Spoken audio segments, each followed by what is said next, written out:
Welcome to Bunnyfish Crafts. I'm your host Heather, known as Bunnyfish on Ravelry, Plurk, Instagram, and YouTube. Today is Monday, the 25th of November, 2013. This is episode 54, Owl Explosion. Grab some sticks and string and come sit with me. My week was okay. I got my vacuum cord finally after like a month because Steve sent it to our old address, which means it had to go all the way back to Amazon before we could get it. But finally have it. It's okay, our carpets are pretty short, so I was able to sweep. And then I got the vacuum cord and I was like, oh, so much gross going into the vacuum right now. Anyway, that's done. Anyway, sweater knit along. It's going on. It started November 1st. Any sweater finished between November 1st and December 31st counts. The tag is BPH sweater. You only get one entry, but you can make as many sweaters as you want. Just put them all in one post. I have a lot to show you. I finished many things. If you are Becca, you might just want to skip a few minutes just so that you don't hate me. I'm just forewarning you, there's a lot. The first thing that I actually finished a few weeks ago. It is the Vector Drift by Josh Ricks.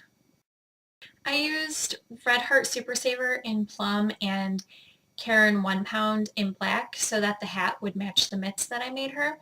She loves them. The pattern is really great. She says she gets compliments constantly on it.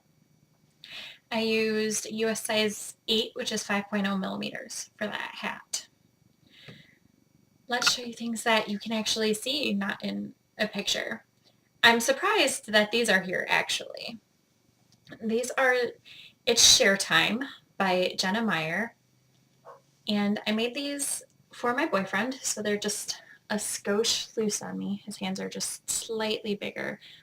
Oh, there we go. That's better. So they have this cable that runs on either side of the thumb and also a braided cable that goes up the sides. Really nice pattern. My boyfriend really likes them, and he's worn them a few times, but he keeps forgetting them because they're just new and he's never really had arm warmers before. The entire time we've been together, he hasn't worn gloves or mittens or anything, and that's kind of a long time to not in order to get into the habit of wearing them. The pattern was really easy, but if you prefer charts, it might not be for you. Every line is written out. It's all line by line, so you know how far you are, you know how much you have left to go, which I personally like. I like to know, oh, hey, I'm halfway through the entire pattern. After this, I only have so many rounds to go, but some people don't like that. It's not charted. It would be easy to chart on your own if you needed it. But the cables are really nice. They look good. Well, cheap to the light. Gotta remember about the light source. I'm actually kind of really horrible about things with the light source. Side tangent really quick. In school, I was a theater major, and I did a double major within the major of costume and scene. So this painting back here, those rocks, I did that painting, and that turned out fine. But over on my other wall, I have a painting that's supposed to be, the assignment was to do something based on marble, so chiseled. And I just couldn't get my shading right on the letters. I don't know why it's difficult for me to understand light sources coming here, so shadows are over here, but it is. I get it in theory. It's in the application I'm not so good with. Anyway, back to the mitts. I used Hippie Penguin fibers in the colorway the Dwarf King. And this, putting it back into the hank, that's a new thing for me. I don't usually do that, but I don't have a niddy noddy, so I didn't do this on a niddy noddy. However, I do have a towel rack in the kids' bathroom that is 19 inches one way. So when I'm winding, it's almost a 1 yard knitting eddy, basically. So I can get a really accurate total for, I have about 169 yards left. Instead of trying to do the grams, because sometimes my scale, I'm pretty sure my scale isn't always accurate. I should get a new one, but I haven't yet. So this is a little more accurate than my scale. And also it sits nicer on my shelf than leaving it in a ball. More about the yarn though. So the Dwarf King, it's beautiful browns and blues, a nice masculine color. I don't know, I would wear this. I would make this into a sweater if, I were so inclined to do something. It's kind of a heavy fingering weight, maybe to sport, I don't know. You tell me, 115 grams and 378 yards. I don't know what that's supposed to be. But it's 100% BFL, which I haven't knit with before. I knit with handspun, but not commercial 100% BFL, and I kind of like it. It's definitely not as soft as merino, but I kind of appreciated that about this project, working against other 100% merino knitting. I really enjoy it. I have another hank of this type of yarn, not this color, that I want to use very soon, also from Hippie Penguin. Not before the end of the year though. I don't know what to make with this though. If you have ideas, let me know. Because it's definitely enough to make a something. I just don't know what. Oh, this is where the owl craziness comes in. Last week at Barnes & Noble, that's where we have our knitting group in the Starbucks area, there were tons of owl things on display for the holiday season. And I said, I kind of want to make one. And a girl who I knit with said, well, if you make one, I will probably buy it off of you. So I started knitting in these colors. And I said, wow, I really like that. I don't want to give that up. So I'll make something else. So I started and finished this. This is my own design. So it doesn't have a name, but I am interested in publishing it because it's really quick and easy. Made this in a day. I used acrylic leftovers. I went to my scrap bin and just grabbed out all the colors, so it's crazy colored. And it's worked 3 strands held together, US size N hook, which is 9.0 millimeters. So if you're interested in testing this pattern, let me know. So I made this one, and Gabriel saw it the next morning, and he was like, oh, that is a big owl. And I said, yeah, that's a pretty big owl. He said, is it for me? I said, no. He said, oh, will you make me one? And I said, of course I'll make you one. So then I made this one. Like I said, they're really, really quick. I think I put the wings too close together on this one. I didn't write the pattern down when I made the first one, so I made the second one and wrote the pattern down, but I think I would move the wings out just a skosh. But this one is his, and it is made not with acrylic scraps.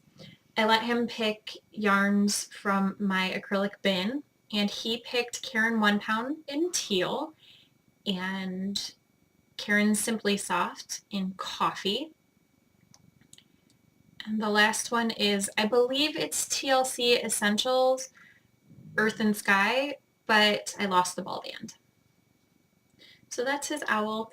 I did have to use, because they were all partial skeins, none of them were full skeins, I did have to use a little bit of Red Heart Super Saver in chocolate and some random dark blue acrylic for the last row because I ran out.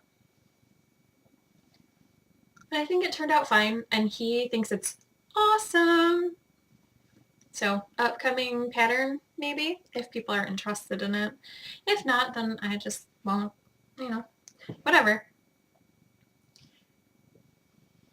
Well, I was making those things, and I still made an owl for myself because I've wanted to make a button monster or, something to hold the podcaster buttons that I have because they're kind of just sitting on in a pile on my desk right now. I started the owl in these colors for the girl at knitting. And I just loved them so much. It's Caron Simply Soft in Forest Floor, that's the green, and no, not Simply Soft, 1 pound in Forest Floor, 1 pound in black, and Red Heart Super Saver in Ranch Red. So I started knitting, and I ran out of the Ranch Red. It's completely gone, no longer in my stash. Yay! And I got to here, ran out, and I was like, well, I'll just use this darker red color. So this is Red Heart Super Saver Claret. And this is my owl. And I love him. I think he's amazing. I understand if he is not the colors that some people would like their owls to be. He is the perfect color for an owl for me. And oh, look at those eyes. He's watching you. He's like the owl hanging out outside your window at night looking at you. Look at those pupils. He's watching. Adjustments I made to the pattern were I wanted him to be kind of plump. So I increased to an additional pattern repeat, which is a 12-stitch repeat. This is a free pattern, by the way, called Big Snowy Owl by Pearl Soho. You can find it through Ravelry or on the blog, which is Pearl Soho or Pearl Bee. I can't remember. It'll be linked in the show notes. So I made him a little fatter because I think the owl would be like this. It also calls for super bulky yarn instead of holding 3 strands of acrylic together, acrylic worsted. And I crocheted the eyes and used a blanket stitch to attach them versus knitting the eyes and using, I think, a mattress stitch is what the pattern called for. He's going to be awesome, and I think that I ran out of yarn at the exact perfect time for where I attached the eyes and nose. Exactly perfect. It's going to look so fancy with all the buttons. For this, I used US size 10 needles, which I can't remember what that is in millimeters. I'm sorry. But you're fancy dancy and you can Google it. So that is Big Snowy Owl, except not snowy. Kind of more like an alien of darkness. And I love it. This is, that's not all. That's not all. I still have more. The seamless Salomas that I started last week, finished those. These fit my feet, which is US size 9. They're not for me, but they would fit my feet, and they look super tiny. Look how tiny they are compared to my hand. I was working on them at my knit group yesterday, and one of the ladies there was like, that's interesting. Are you sure it's going to fit a foot? So when I finished one, because I finished one there and then I came home and finished the second one. When I finished one, I was like, look, it fits like this. And she was like, huh, I would not have guessed that. And the seam on the bottom, she was also wondering if the seam on the bottom was bothersome or if you could tell at all, but you can't. It's not bothersome. I wear my Salomas all the time, probably 4 days a week. I only wear the Salomas because I don't have to go outside, except when I check the mail, and I usually just stuff them into my tennis shoes. I made them using Knit Picks Wool of the Andes Superwash in the colorway Fjord Heather. It's left over from the dog sweater. The pattern is Seamless Lomas by Megan Williams, based off of a pattern that Susan Busby got from her grandma. It was a collaborative effort between the two of them. The last things that I finished this week are small. They are all Christmas ornaments. This is Christmas Tree by Helen Free. I made 2 of these last year, and I made this one extra small. This is not the size that the pattern goes to. Gabriel did all the beads because I don't love doing beads, and they're all pre-strung. So I counted out the appropriate number of beads, had him string them on, and it is made using Caron 1 pound enforced floor, using a US size G6, which is 4.25 millimeters.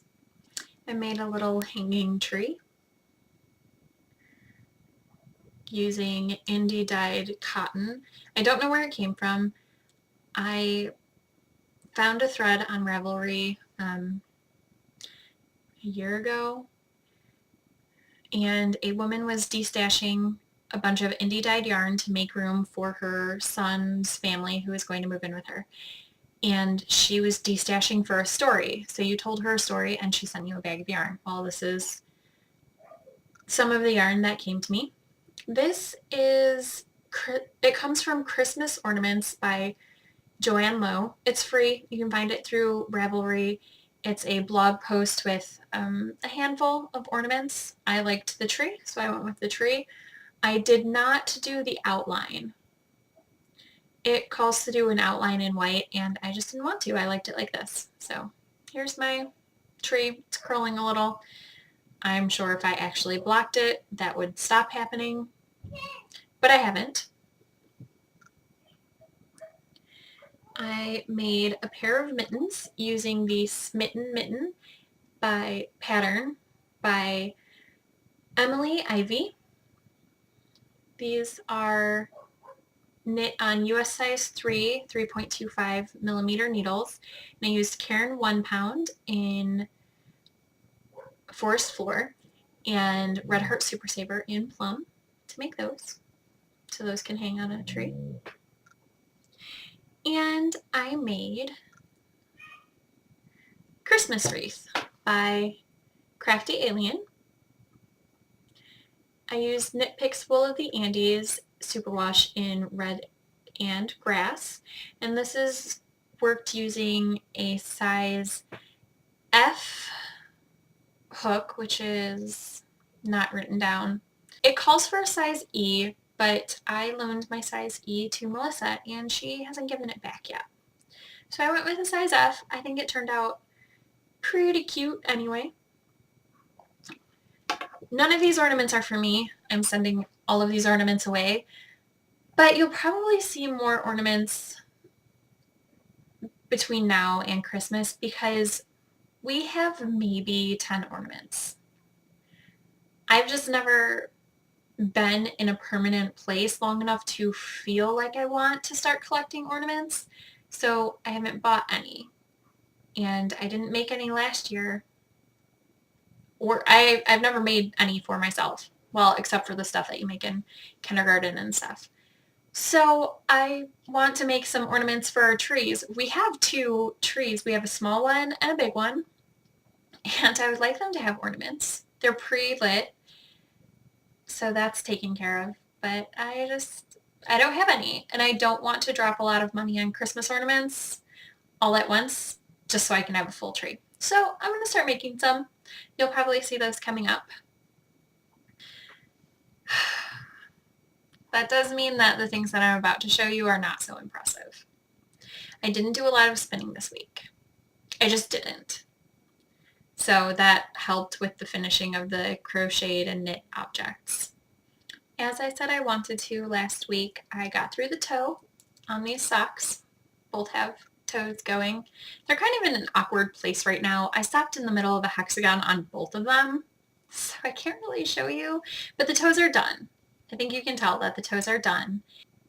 I'm almost done with the first round on this sock, and I am halfway through it on this sock for the feet. First pattern repeat, whatever. The pattern is Zipper Lexicon by Kirsten Hall. If you remember, I made myself some green socks using this pattern. Well, these are Steve's socks. So instead of the medium size, I'm making the large size. I'm using Nooch Fiber Morningside sock in the colorway Cloud 9. And oh, it's so bright. I did get a little bit of orange fatigue while working on this, so instead I worked on owls. That's bad. I need to work on them. Not that he knows that I'm making them. That's another thing. I don't work on these socks when he's home because I don't want him to see them. I want them to be a surprise present under the tree. He probably wouldn't remember that this yarn was specifically for him, but he might. So I don't want to work on them when he's home. They're still a month away though. That's plenty of time to finish that pair of socks. I cast on a project that I had ripped out. Why did I end in the middle of a row? Not in the middle of a round, in the middle of a needle. Awkward. Okay, so ever ago, I started these Lakeside. The pattern is Lakeside by Julia Viconson, and I started them on US size 2 2.75 millimeter needles. The pattern calls for US 2 2.5 millimeter needles. I don't own those. I went up to 2.75 because that's usually what I do when patterns call for that. I got a few pattern repeats in and tried it on my leg, and it was too big. Mary Lee is smaller than I am, so if it was too big on me, it would be way too big on her. I ripped it out and I put it in timeout for about a week, and then I cast it back on. I've done the turned hem. It's a free pattern. Search it through Ravelry. I think you can find it through the Loopy U too, maybe. Cast it back on. I did the first pattern repeat, and then I stopped and worked on owls instead. This would be a problem if Mary Lee was coming for Thanksgiving, like we were planning on originally, but she's not coming for a couple weeks.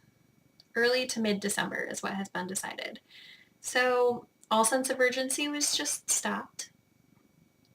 I'm going to force myself to work on it though, because that's only a week away in reality. It's almost the end. It's almost December 1st. So I just need to work on them, right?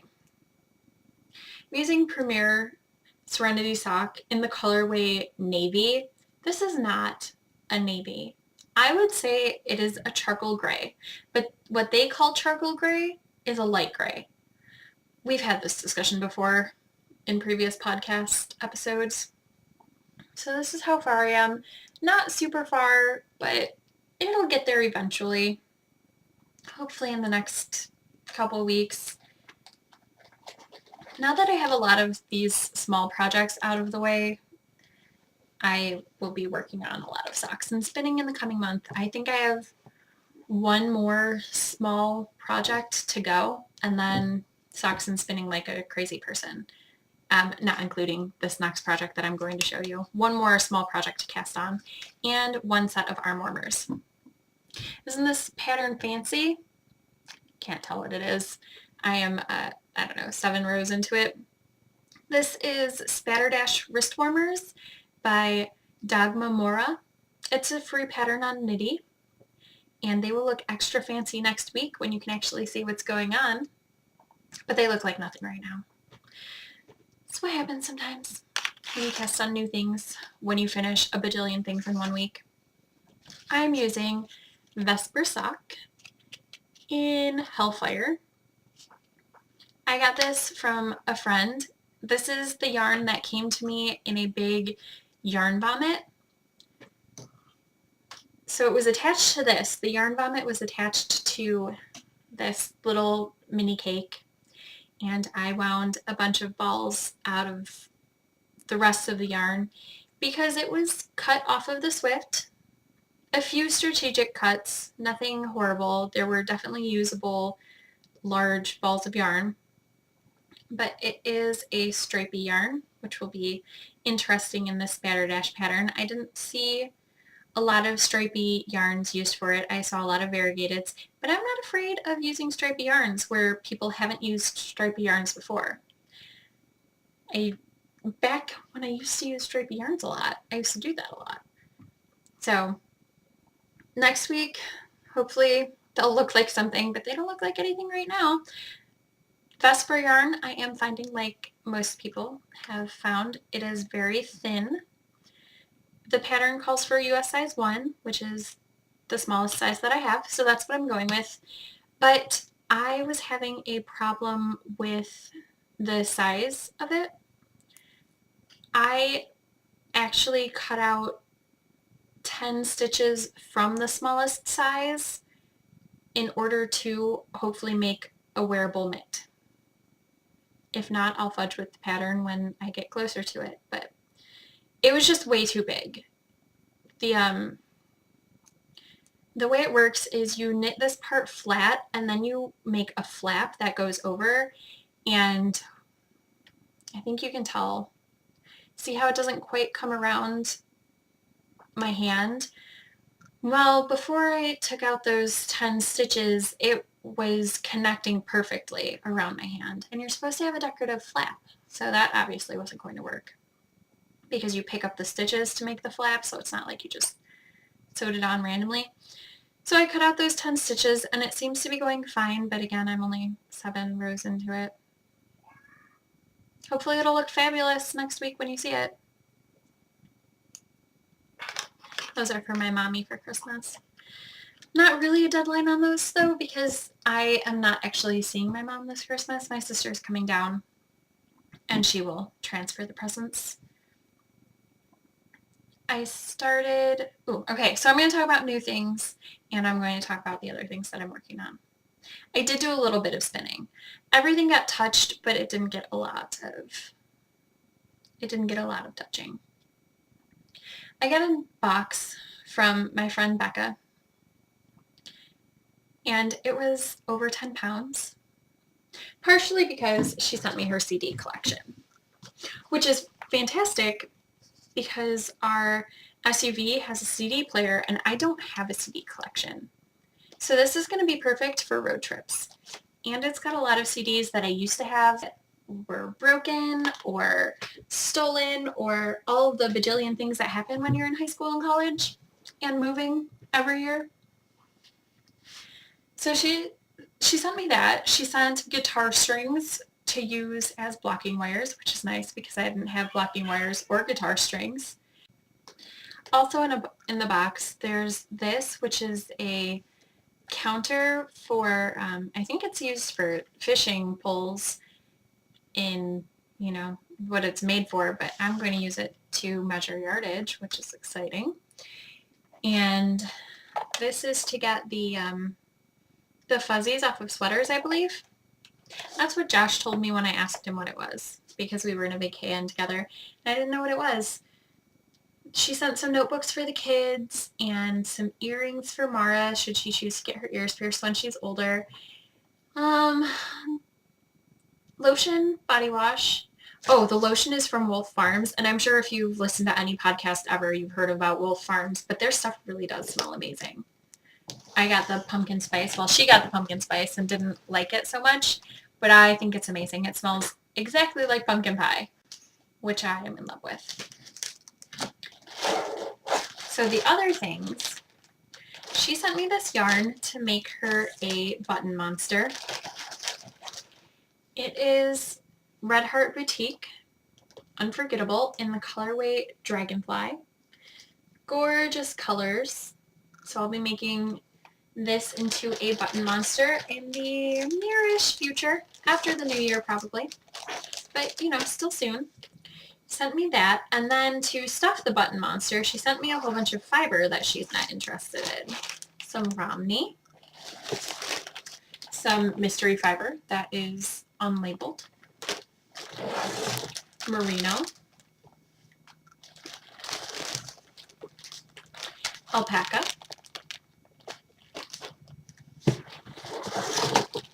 and Polworth. These are all fibers that she had that she's not interested in, so she sent them to me and said I could use them to stuff the monster, but I could keep them if I wanted, so I'm probably going to try each of them out, and if I don't like them, I'll use them to stuff the monster.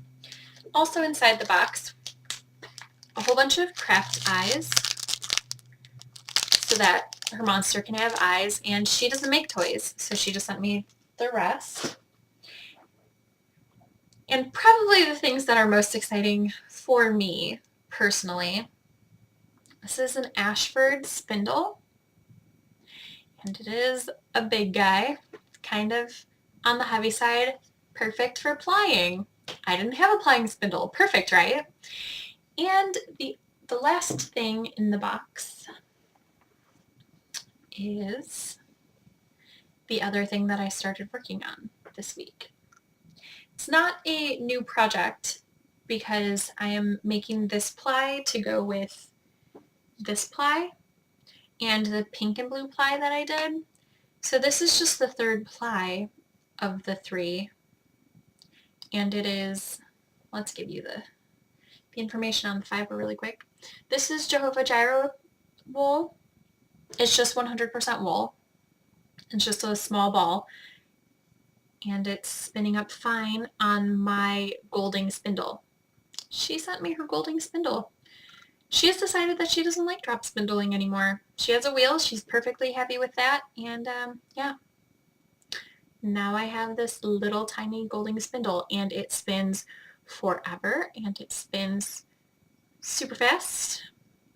This is actually a trade. I had some red lace in my stash that I was willing to part with, and now I have a Golding spindle instead of some red lace that I didn't know what I was going to do with. I think that's a pretty fantastic trade. Yes. So, oh, I remember. She also sent me some project bags. I am keeping one. It's a Yarnivore bag. Kind of always wanted one, never got one. Now I have one. It's the perfect size for my projects because most of my projects are about this size. There were 2 other bags, but they're not sitting next to me, so you can't see them. I did get something else new. I got more fiber. The lady who I was showing the slippers to, last week we were talking about the fiber that I spun, the white alpaca wool silk and the green and pink wool alpaca blends that I had, and how I wanted to make a shawl out of them, but I only had like 100 yards of lace. Not enough to make anything. So she made me these 2 bats from her stash so that she could have less stash. She has Sable. So occasionally she's like, yes, you can just have this. That's fine. It is about 50% alpaca, 25% wool, 25% silk, approximately.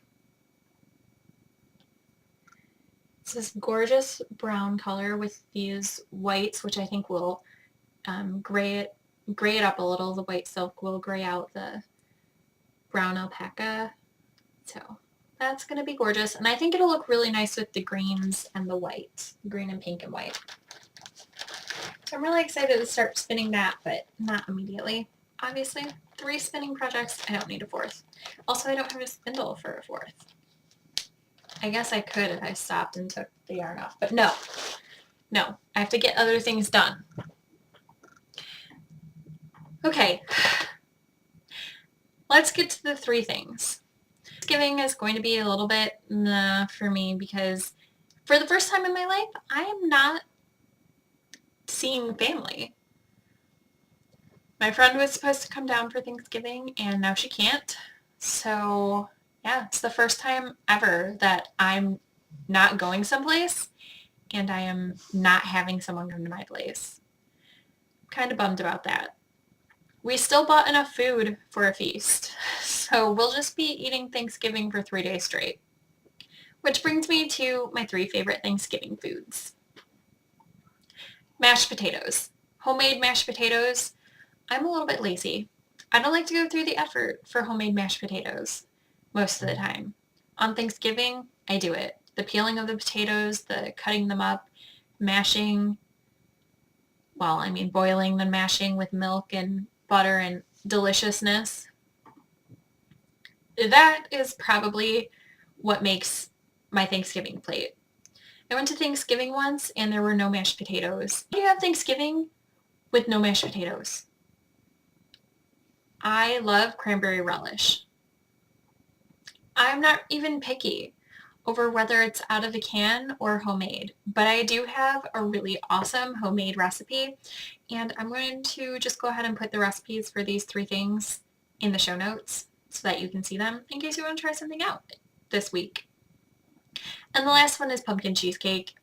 My family makes fabulous pumpkin cheesecake. Ridiculously good. Better than if you go out and buy it at the store, for sure. Better than some restaurants that I've had. I don't know what it is, and this year I'm going to try to make pumpkin cheesecake for the first time ever, especially because cream cheese was half price and also buy 3, get 1 free. So of course I had to buy 4 because that's ridiculously cheap. Anyway, I hope your Thanksgiving is filled with joy and family. Hopefully I will at least be having a Google Hangout with my family. Because, yeah, it's just going to be a really weird Thanksgiving. I'm not a really social person, but I am a really family-oriented person, and being 6 hours away from home really, really, really sucks sometimes. Anyway, have a fantastic week. I will talk to you next Monday. Bye.